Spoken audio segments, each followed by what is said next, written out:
All right, so we are here today to talk about Batman. Which is a topic we've talked much and much about, and we are joined today by none other than the guru of Batman, Mr. Michael Uslan, who is the producer of all Batman movies. Correct? Well, first of all, it's great to be here. I'm an executive producer, to be absolutely correct, and I'll also claim the title of originator of the Batman movie franchise. It's Absolutely. something. When I started out, I thought this would be a project.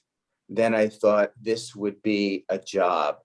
Then I thought this would be a career, and then it's turned out it is my life.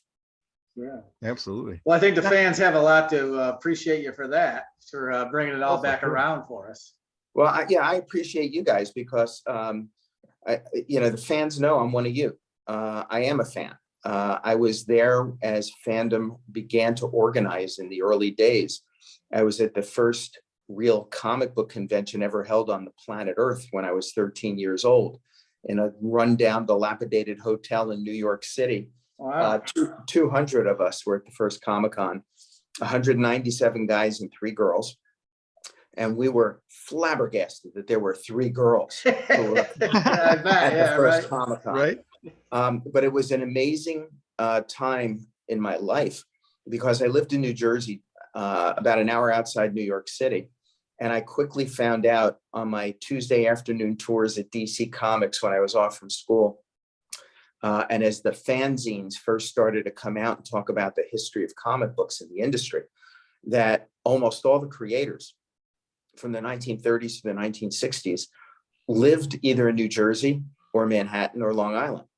So as I started to write for fanzines, I would get my dad, who was a stonemason. My dad worked 6 days a week, but he would often take his Sundays and drive me to these guys' homes where I would arrange to interview them and spend a half a day or a day with them.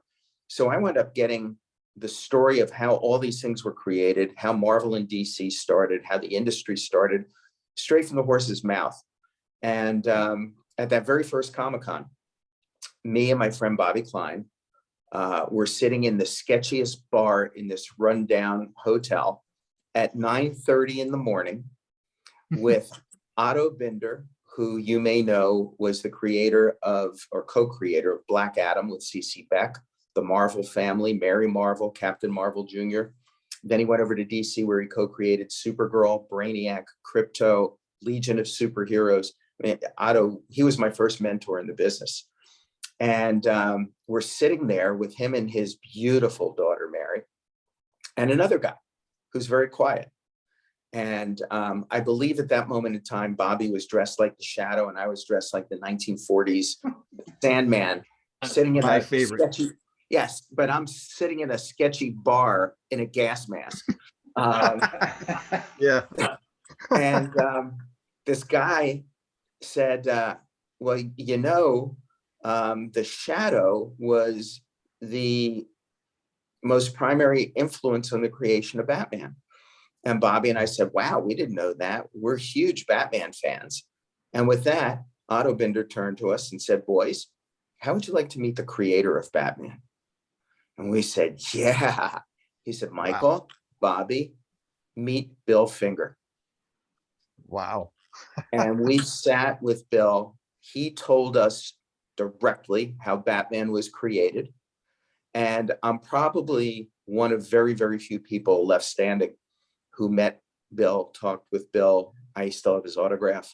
It was really something. But the point being, I am a fan. I am a comic book geek. I am a comic book reader and collector, comic book historian, comic book writer.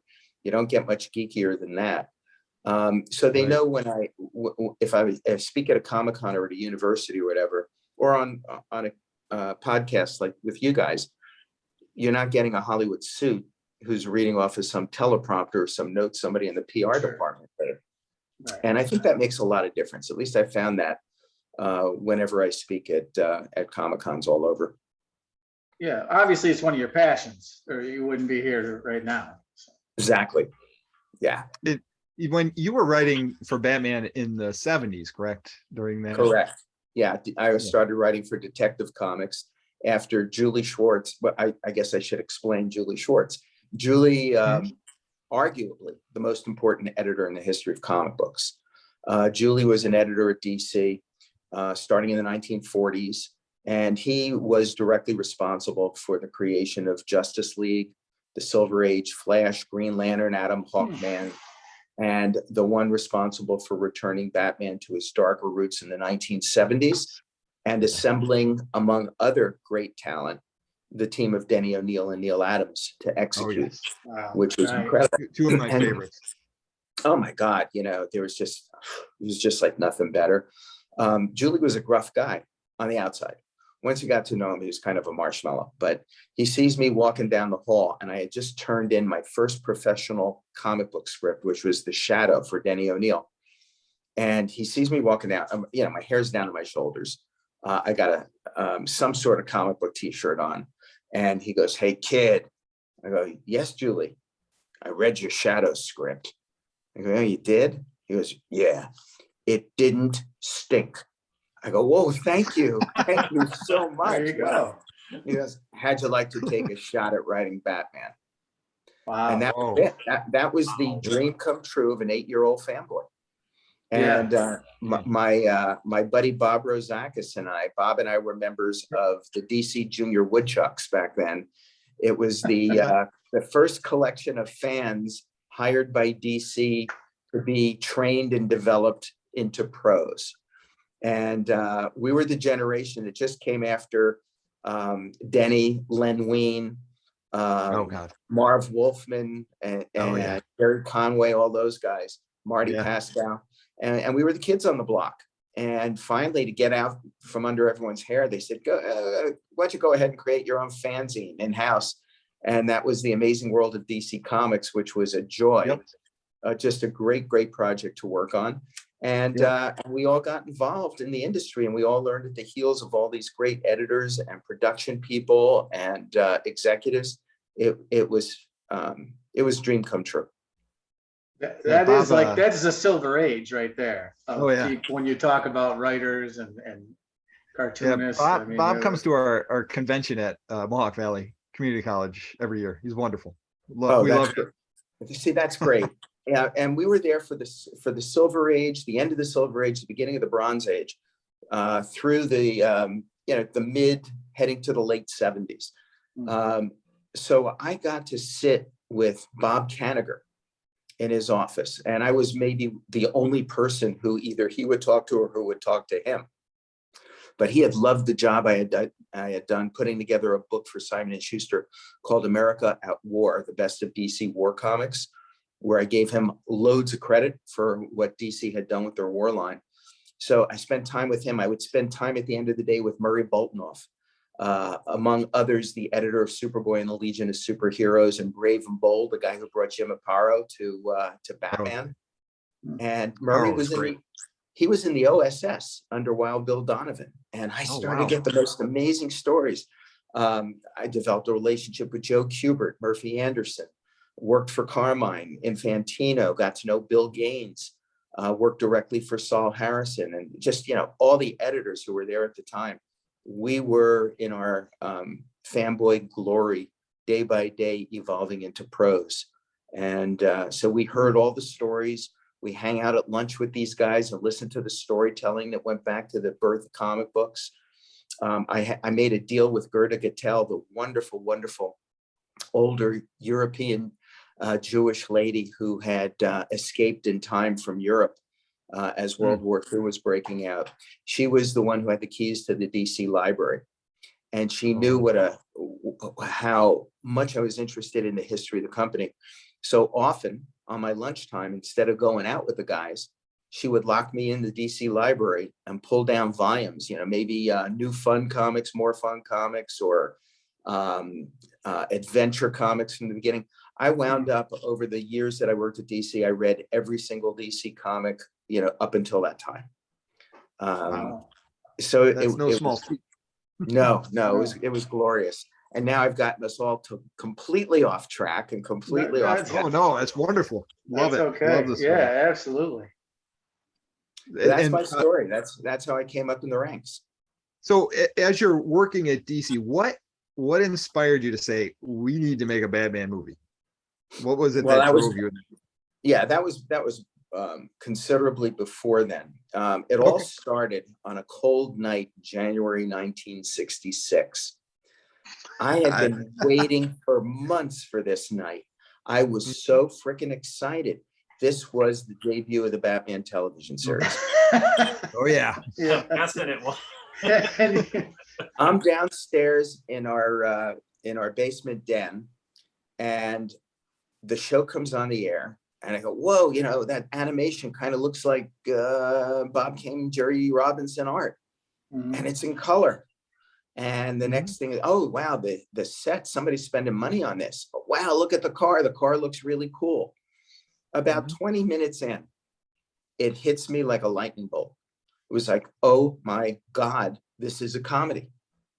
This is a comedy. They are making a joke out of Batman. The whole world who only will know Batman from this show will be laughing at him. And that just killed me. As a fan who had met and talked with Bill Finger and met Bob Kane and met Jerry Robinson and so many of the people involved in it, and knowing his history, how he was created as a creature of the night, stalking these deeply disturbed villains in the shadows, I was appalled. And that night in my downstairs den, I made a vow. I made a vow just like young Bruce Wayne once made a vow. Except he made his vow over the bloody slaughtered bodies of his parents in the street. My parents were safe upstairs in the kitchen. But I said, somehow, someday, I am going to show the world the true Batman, the one that Bill and Bob created. And I am going to find a way to eliminate from the collective consciousness of the world culture these three new words, pow, zap, and wham. And you know, I was angry and I tucked it away. But the day my first Detective Comics was published, amid the tears, admittedly the tears, I panicked and I said, oh my God, my dream that I had since I was 8 years old has come true. I don't have a dream. I need a new dream. What am I going to do? And then I remembered back, it took me 10 minutes. I remembered back to that night in 66. And I said, okay, this is what I'm going to do. This is what I'm going to do. And that led me to a path without taking up the next 5 hours of me going to law school, learning everything I could about anything having to do with entertainment, copyright, then getting a job in the motion picture industry as an entertainment attorney for United Artists when it was one of the major studios and the only one based in New York City, where I was put in charge of the legal and business and financial affairs of a bunch of movies, including the development of Sheena, Queen of the Jungle. That's a whole other story.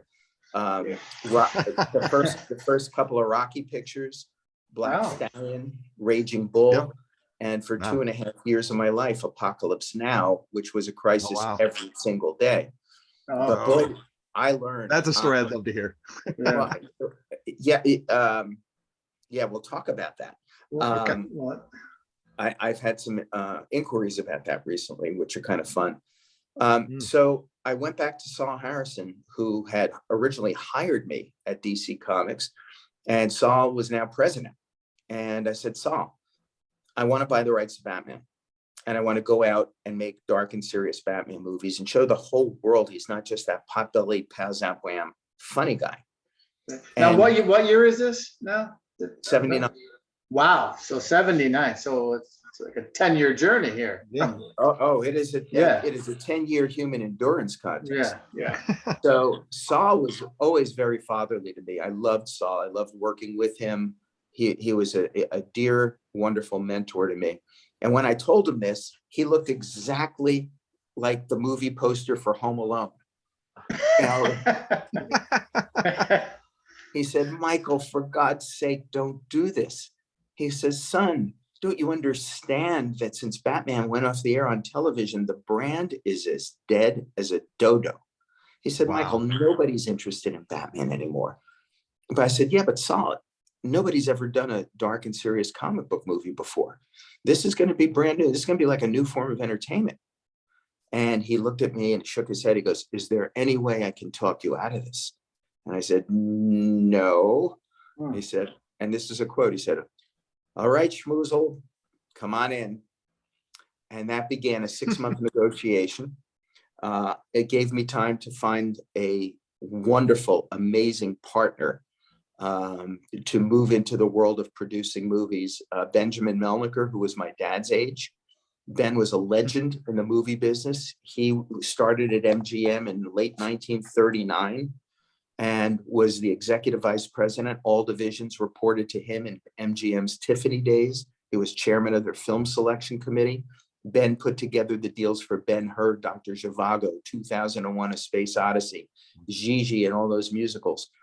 And on October 3rd, 1979, we had raised money privately. We signed the contract. I bought the rights to Batman from DC Comics and put it in my back pocket, quit my job, went out to Los Angeles, and knew that this was going to be a slam dunk. I knew every studio was going to line up at my doorstep seeing the potential for sequels, animation, and toys and games, except that I was turned down by every single studio and mini major in Hollywood. They told me I was crazy. It was the worst idea they ever heard. And they said, "You can't do serious comic book movies. You can't do dark superheroes, and you can't make a movie out of an old TV series that's never been done." As a result, it took 10 years. I was gonna say, I wish you had a documentary of you talking to all them and them all saying that. And showing that to the world now. Yeah, that you could show them now, you know. Well, Stan Lee always said to me, "Michael, whenever you see a moment to work in a plug, jump in and do the plug." So Stan, here we go. This is all recounted in my memoir, The Boy Who Loved Batman, which I've read. Wonderful book. Thank you very much for that. It's available in trade paperback and an audiobook. I narrate it along with my brand new memoir, Batman's Batman. Yep. And the audiobook for that as well. All right, very cool. It's my story, but it's got all the tales in there. But I'll tell you just one, which is my favorite rejection. I had an executive, silver-haired executive, say to me after I pitched my heart out for a dark and serious Batman. He says, "Michael, you're nuts. Batman will never be successful as a movie because our movie, Annie, hasn't done well." And I said to this guy, "Well, wait a minute. Are you talking about the little redheaded girl from Broadway who sings the song Tomorrow?" Yeah. He said, "Yeah." I go, "Well, what does that have to do with Batman?" He said, "Oh, come on, Michael. They're both out of the funny pages." And I was dismissed like that. That's apples to apples. Annie and Batman, you know. I'm surprised they didn't have a team up at one point, you know. Yeah. Oh my God. That's why often during those 10 years when I felt I was going crazy, I could be heard at 2:00 in the morning, walking through the halls of my house singing "Tomorrow, Tomorrow." Oh man. But that took 10 years from that point, and then when did it break? Things first started to coalesce in 1986 with the discovery of a young genius director by the name of Tim Burton. Yep. That was the game changer. And again, without going through all of the detail, let me simply explain why he was the genius and why his vision impacts every single genre movie made since then, right up to this very weekend. It was Tim who had what I always call the big idea, capital B, capital I.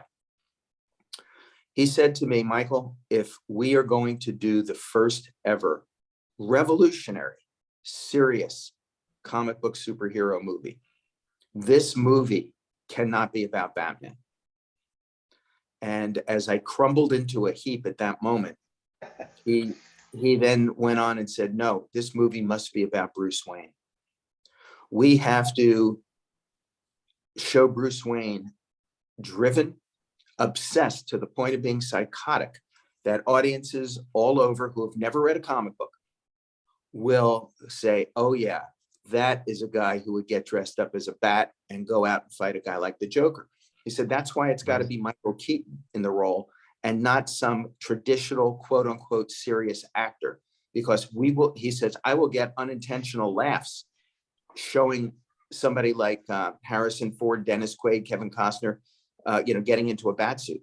But with Michael Keaton, we can convince them that this is a guy who would do this.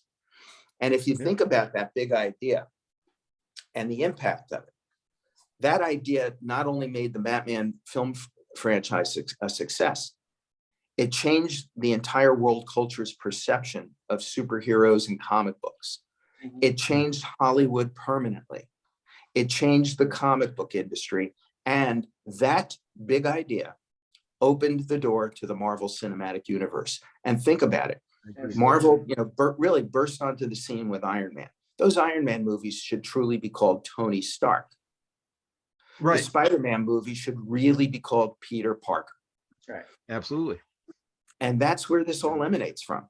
And Tim had a corollary to the big idea. And it was about world building. He said, from the opening frames of the movie, Gotham City must be the third most important character in this film. Because if the audiences don't suspend their disbelief and believe in Gotham City, they will never then accept the fact of a guy in a bat costume running after a guy looking like the Joker. And he was absolutely right about that as well. Enter genius number 2, Anton Furst. Yes, Anton absolutely. was my dear friend, production designer, won the Oscar for his work on the first Batman movie. My wife and I went to the Oscars with him that night, with him and his fiance. The win was just an amazing moment for everybody. He got out of the press room afterwards, went up to Nancy, he goes, this thing is damn heavy. He goes, I can't carry this, you carry it. And he gave it to my wife, and the whole night she's cradling it like a baby. It was incredible. But it was Anton who took Sam Hamm's script description, which was, I think, one line. I think it was just like, Gotham City is if hell has erupted from under the earth. And Anton said to Tim, what does this mean? And he told me, Tim told him, I think it means New York City had there never been planning and zoning. And Anton goes, I get that. And he went off and researched conflicting styles of architecture, came back with all the plans for Gotham City. 5 square city blocks were built on the back lot of Pinewood. He came in with the design of the Batmobile. And I will make the argument that every single genre movie has been and continues to be influenced by the design work of Anton.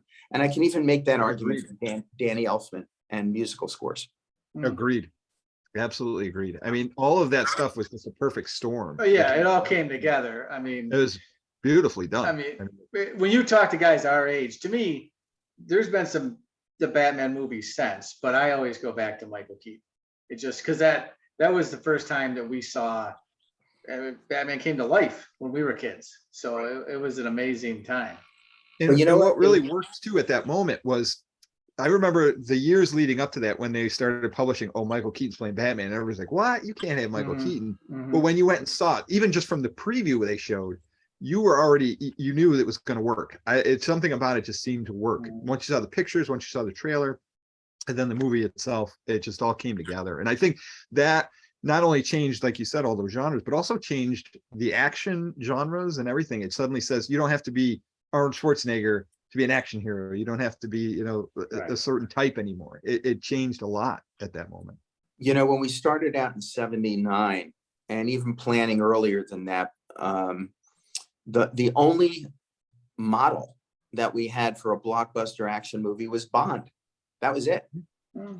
And so initially, when Ben and I got the rights, we were focused on getting one of the 2 best of the Bond writers onto Batman, which was Tom Mankiewicz or Richard Maybaum. And both wanted to do it. And we wound up going initially with Tom Mankiewicz, who wrote and deserves tons of credit for the success of the first 2 Superman movies. He is typically known as the script doctor. He's more like the script writer in actuality. Ben reached out to somebody he worked with in his MGM days, Ken Adam, who by then was the production designer on the Bond films. Guy Hamilton, who had directed Goldfinger, he was the first one on our list at that point in time. And if you go back and look at Tom's original manuscript, his original screenplay, there was the kind of that James Bond feel to the approach to Batman circa 1979.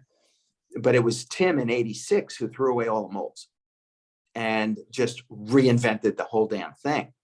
And that was truly amazing. And I guess you guys are old enough, if you're old enough to remember that magical summer of 1989, it was magic. It was magical. It was. It's not really, and people lose this in the context of history today. It's not really gauged by the success at the box office, which broke records left and right. It was its impact on the world culture. It was the fact that that summer you could not walk through Times Square, New York, 20 steps without seeing someone in a Batman hat or a Batman t-shirt. Yeah. The industry ran out of the material to make t-shirts. That's everywhere. Yeah, we were like 16. This was the peak time. This was like if Star Wars came out. If we were 16 when Star Wars came out, this came out when we were, in cars, we were driving to the theater by ourselves. You know what I mean? We were hungry for this. We were the perfect age for this to come out. This is the perfect moment for you because, first of all, I think it is the best marketed pre-social media film ever done. Absolutely. All the original billboards and posters did not have the name of the movie on it. It was just the black bat in the gold oval, and it said June 23rd. But seemed like everybody on the planet Earth knew what this was. And except, I should say, I think the later statistic we saw was that 17% of the people looking at the symbol did not see the Batman symbol. They saw teeth and a mouth when they looked at it. But 90% of those people were like dental hygienists, so I guess it was okay. So they were. but that's the way it was marketed. People, we had reports constantly. People were calling up movie theaters asking where and when the Batman trailer would be shown. They would pay the money to go to that movie, watch our first trailer, and then leave. Comic-Cons had a black market. I remember like going to shopping at JCPenney, and they just had a TV that just looped the Batman trailer over and over and over. And I remember just standing there, just watching it over and over. It was just so mesmerizing. Yeah, and the big department store displays that they had at the time, it was magic. And then the lines that would go literally wrap around the blocks at movie theaters, lines of people who would get online a day before, and they would sleep online. There would be people playing the guitar. Nobody had cell phones back then. So it's not like you could just order a pizza online and have it delivered. It was a different world, but it was a bonding experience. It was a social experience that was taking place. And I don't think we'll ever quite see the likes of it again. I agree. Yeah, there was definitely something magical about that time. And I remember just seeing it and it just blowing my mind. And we covered the first movie on a previous episode about the 80s. Yeah, we and talked obviously, but jumping, so that was released in 89, and obviously the fanfare blew up over that. And then once that had come out and the awards were given, things like that, like you talked about, what was the next step? Was it automatic? Boom, we need a sequel. How did that all transpire for the second one? Oh yeah, I mean, the studio's not going to see a big, huge success like that without throwing out a sequel as fast as they could do it. So everybody was on board with that. They left and paid for the sets to stand at Pinewood till a sequel could be made. And then, if memory serves me, economically things went a little crazy in terms of the value of the dollar versus the value of the pound. And all of a sudden, coming down the stretch, they realized it would be much more financially beneficial to shoot it in the United States. And then it was filmed. Oh my God, there was a lot of stuff on the back lot at Warner's, at other places in town. But yeah, the intent was to do a sequel really quickly. And I have to tell you, with Matt Reeves' The Batman, Mhm. which is the first Batman movie actually concentrating on Batman as the world's greatest detective. I went back into my old files in storage and found that the first time I suggested to the studio that we do a movie showcasing Batman as the world's greatest detective was the end of '89. So I literally have waited Yeah. 33 years for that movie, and now can also say, well, that was worth the wait. Yeah. But for this one in particular, that was not what the route that they wanted to go. Already you were starting to feel a bit of an influence of the toy merchandising world. And not in Tim's mind, but in the studio mind. And but you know, Tim had his brilliance and his notion how to do the Penguin and Catwoman, but how to do them dark and how to do them differently and how to make sense for based on the blueprint that he laid down. So you had, in all truth, I had suggested in one of my earliest letters to the studio that Danny DeVito should be the only one who could play the Penguin. But I always pictured I always kind of pictured Danny doing Burgess Meredith doing the Penguin. Yeah. Yeah.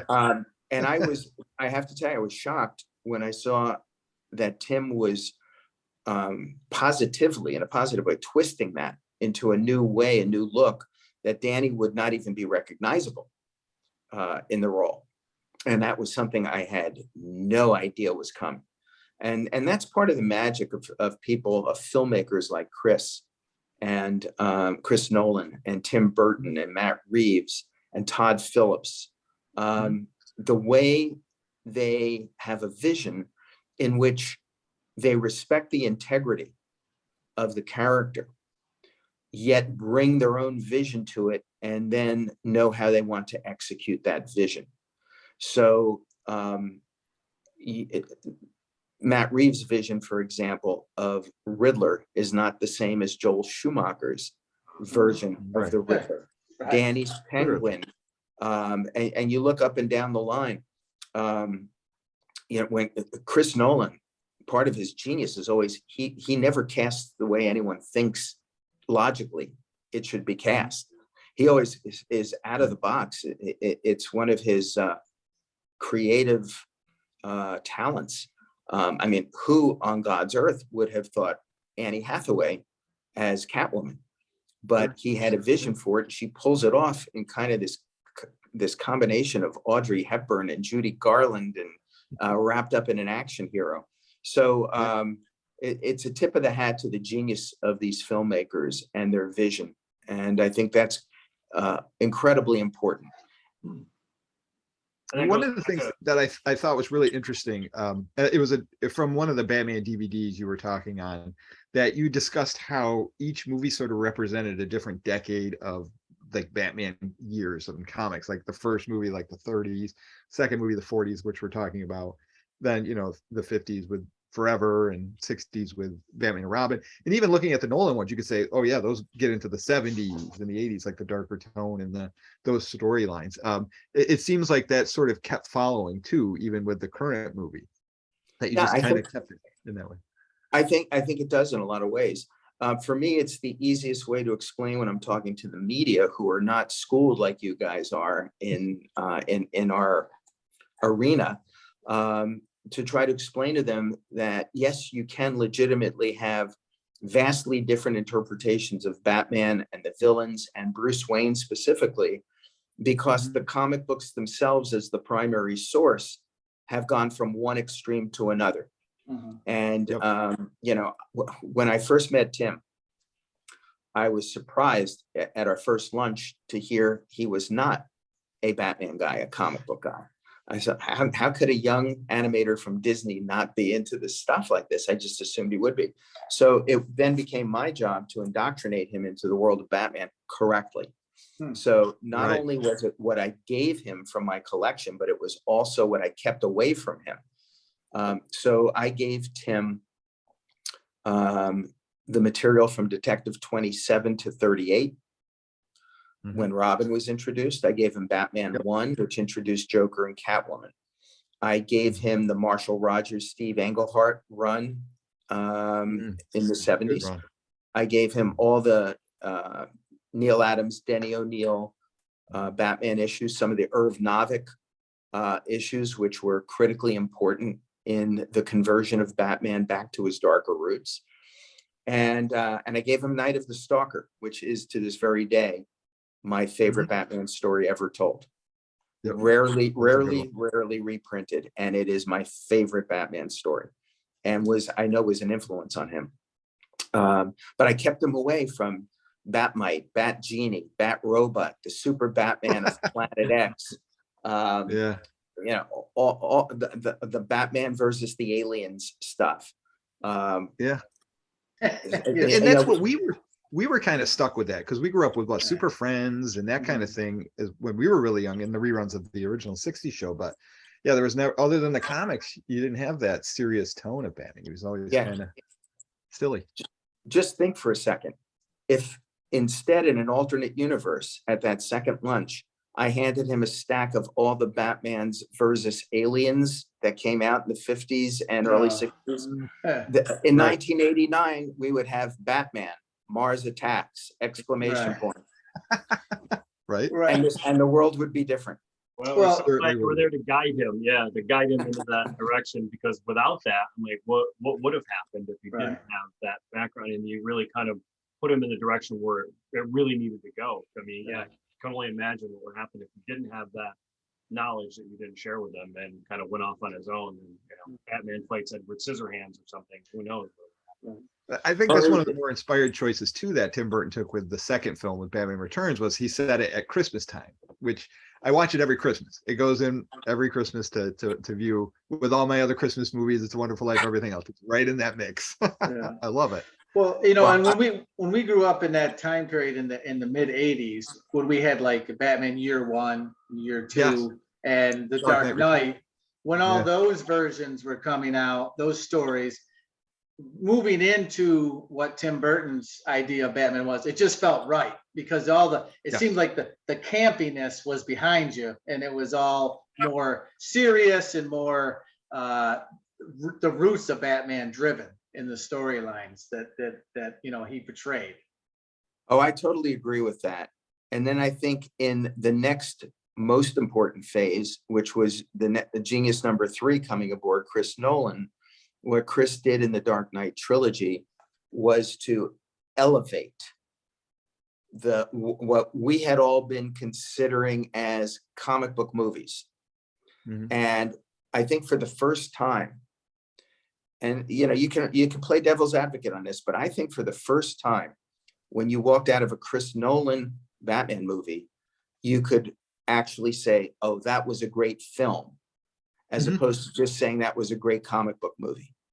Right. Absolutely. Absolutely. After I saw Batman Begins, it just was like that.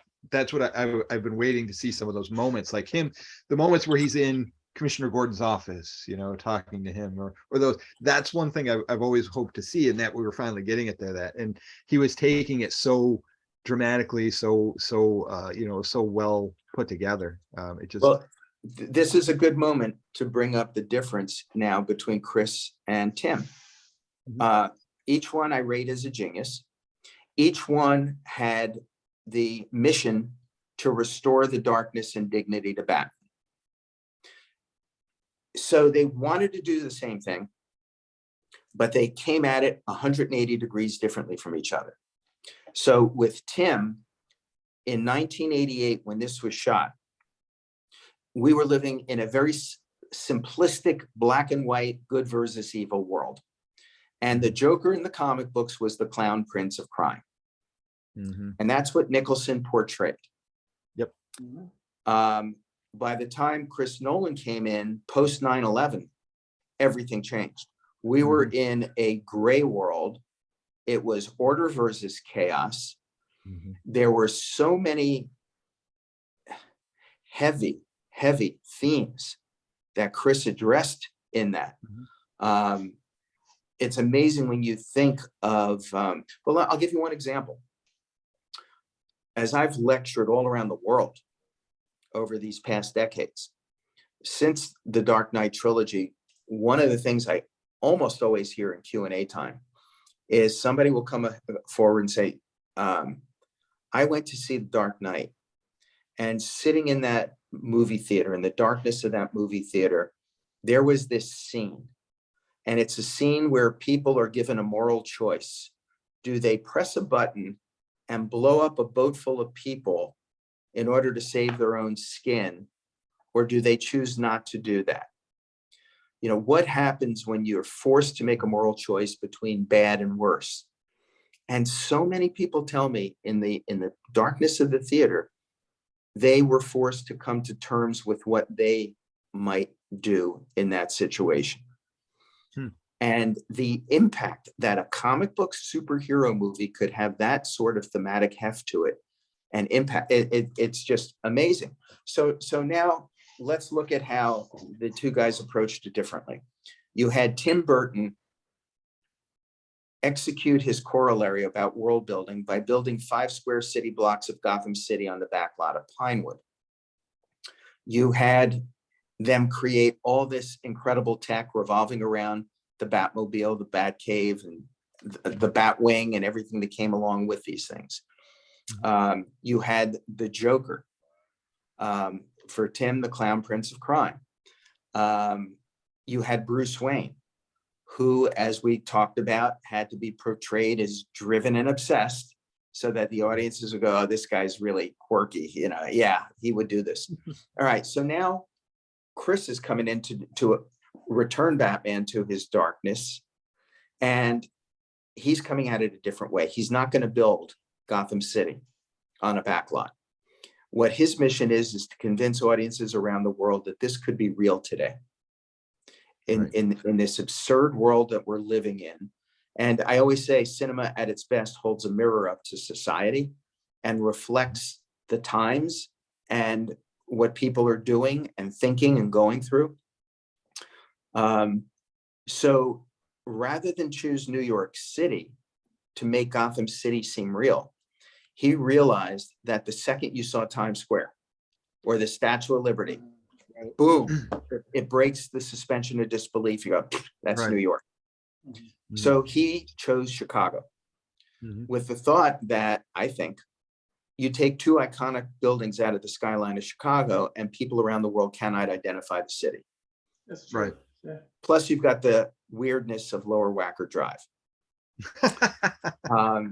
Number 2 was Bruce Wayne, and Christian Bale nails it for every single generation. He's portraying a young man on a lost horizon journey of self-discovery, suffering clearly from post-traumatic stress syndrome. And you're following him on this journey that I think everybody believed could have been real. Third biggest challenge then is, what do you do with the Joker?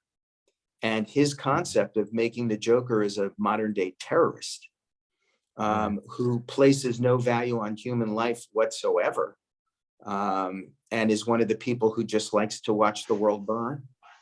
That was amazing and so incredibly well crafted with Heath Ledger that I thought it was the performance of a lifetime. Absolutely. And then finally, I think the biggest challenge was, how was Chris going to take what Tim did in terms of the tech, but make it seem real? How do you convince audiences worldwide that all this crazy stuff is real? He hired Morgan Freeman to tell you it was real. And if Morgan Freeman says it's true, by God, it's true. It's true. That was brilliant. But that to me is the difference and the similarity between Tim and Chris and their attempts to accomplish the same things. Well, I got to tell you, sir, from a lonely person in a basement in 1966 to today, I will say, I think your mission's been accomplished. Absolutely. For sure. Yeah, but you Certainly guys has. have not yet seen the Batman 2 or Joker 2. I mean, there are still No, many but, stories to be told. But you brought it back to you erased the memory of what you set out to do as far as that. You brought it back to seriousness and validity, and the zap and the pows and the whams are gone. Well, I think I can conclude this portion with an anecdote. There came a day some years back, I think it was at San Diego Comic-Con, when Jerry Robinson and I were scheduled to do a Batman panel. And it was in a very large room, and the room was packed SRO. And just before the panel was about to begin, they informed us we would have another panelist with us, and his name was Adam West. So without going into a lot of detail, way back in 1979, I always wanted to see Adam play Thomas Wayne in the first Batman movie. However, that was not to be, because when our Batman movie was initially announced in 1980, July 1980 at New York Comic-Con, by the way, it was the first movie ever initially announced at a comic book convention. Oh, wow. It all started in New York with July 4th weekend, 1980, Phil Sewell's Comic-Con. Wow. Believe me, the studio thought I was out of my mind insisting that we do it that way. And we actually cast the bat signal on the Empire State Building. Oh, that's cool.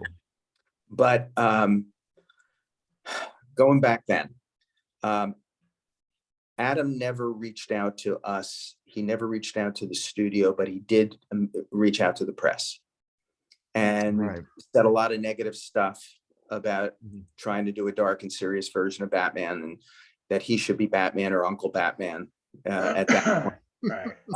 And it ticked off enough people at the studio that they then nixed my idea of bringing him into the fold to do that role. So I had not had any contact with Adam West as a result of all of that. Sure. So now we are a zillion years later, and he's sitting down next to me at this panel, thousands of fans in there.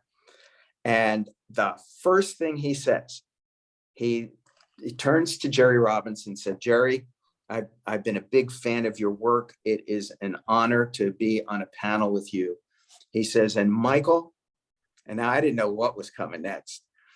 He said, "If there's anything I've learned over time, it's that there's room for more than one version of Batman, and that each person's, each company's, each project's version of Batman can be as legitimate as the next one." Mm-hmm. And with that, I turned to him, I said, "Adam, every once in a while, I like to let 12-year-old Michael, 10-year-old Michael, 8-year-old Michael out for a moment. And at this moment, I just feel a compelling need. And if you'll permit me, I'm going to let 10-year-old Michael out." And with that, I turned and I looked at him and I go, "I'm sitting next to the Batman of the swinging 60s. Holy shit." And with that, he stands up. I stand up. He gives me a bear hug. I hug him back. The audience is standing and going absolutely apeshit crazy. It was a magical, wonderful moment. That's cool. And, that's cool. Yeah. And I say that because today I very much embrace the Batman TV series of the 60s for the following reason. Back then, it was the one and only Batman the entire world knew. That was it. Today, it's a completely different story.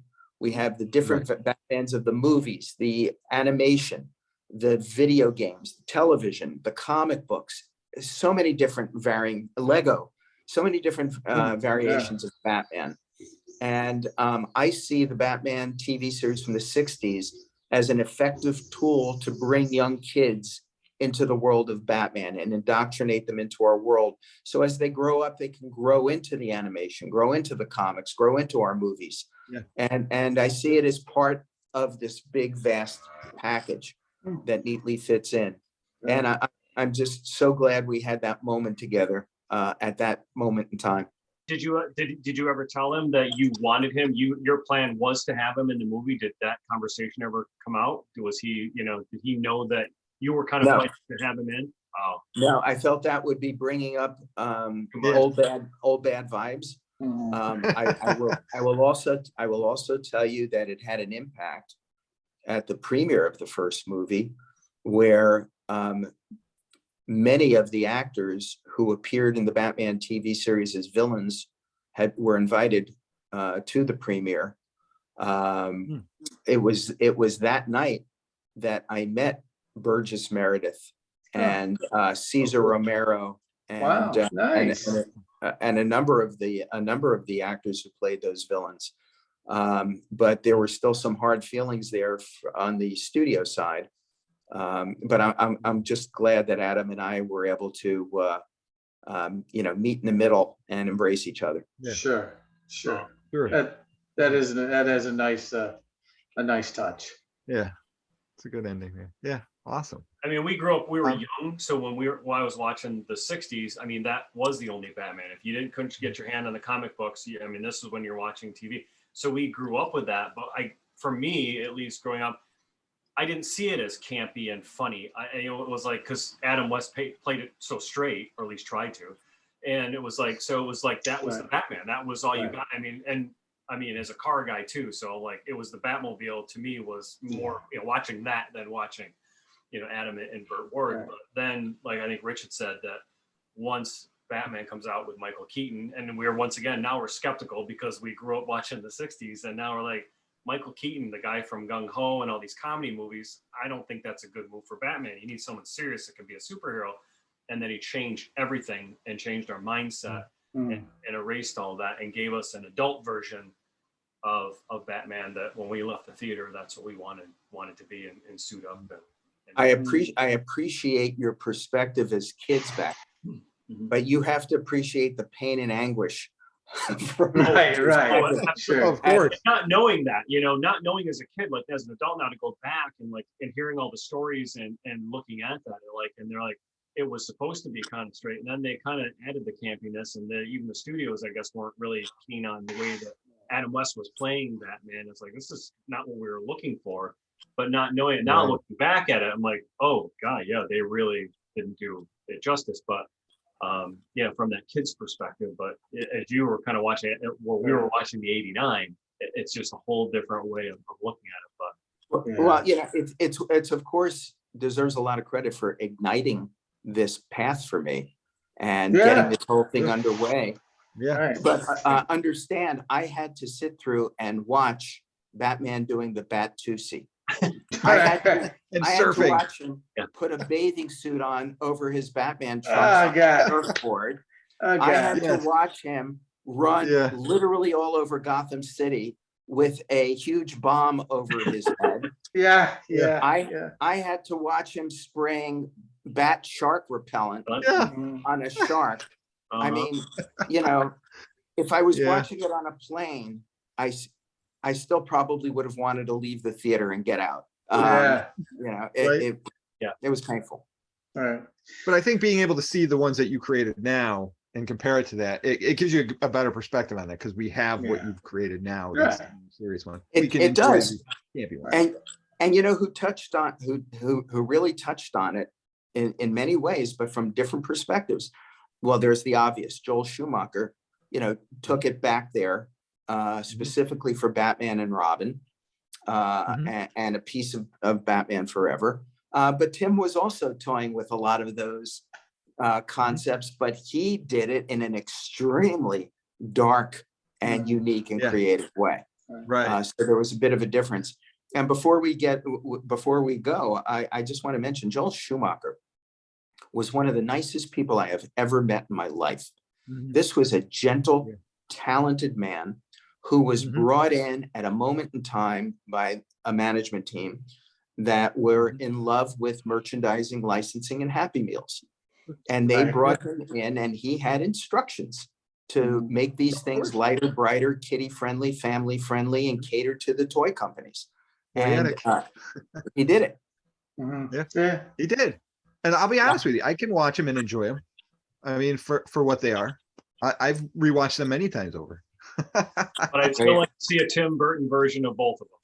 I mean, Yeah, I'd love I to would've- see, what Tim's vision would have been to do those other two movies and Well, complete the. Fortunately, Sam Hamm is writing he just finished the comic series, a 6-part miniseries of Batman '89, which would have continued beyond Oh, the second film. which Yeah, has been I've fun to really read. enjoyed that. And I enjoyed Yeah. Superman 78. Me I too. love what DC's been doing with those. Yep, they've been fun. Yeah, lot of good and stuff. Sam is terrific, a great creative guy who deserves so much credit for his work with Tim Burton. Absolutely. well, Michael, I can't even tell you how much it's been nice having you come and share your journey with us and give us details from the whole backstory up until where we are today. And I hope in the future with other episodes of our podcast covering, we go into the late 70s, into the 90s, but mainly the 80s. I'd really like to bring you back for for another episode at some point so you could share a little bit more of your journey. Yeah. I would love to do that. And speaking of journey, Stan Lee, are you standing by? I just want to let all your listeners know that my book, The Boy Who Loved Batman, is now being turned into a Broadway play. Really? I've Awesome. been following it. It's been great. The Niederlander Organization of New York, which owns about half of the theaters on Broadway, is developing it. We announced it at San Diego Comic-Con a couple of weeks ago. We have an amazing director and writer, and with incredible Broadway credits. And it is one of the most exciting things I've ever been involved in. And so stay tuned. Could be coming to Broadway as early as the end of 2023. Well, now I can tell my wife we can go to the theater now. So we got a reason to go. We got So Batman in the musicals. So that's and we got it right. Absolutely. Very nice. fantastic. Yeah, I definitely want to pick your brain on more stuff. Dino Saucers, Swamp Thing, many things that I definitely would love to talk to you more about. So Great. I look definitely forward to it. we'll invite you back. And just let me know and pick up the bat phone and I will race to your aid. Absolutely. Thank you so much, Michael. Thank you so much. Thanks, fellas. Thank you. All right, we'll see you. Take care.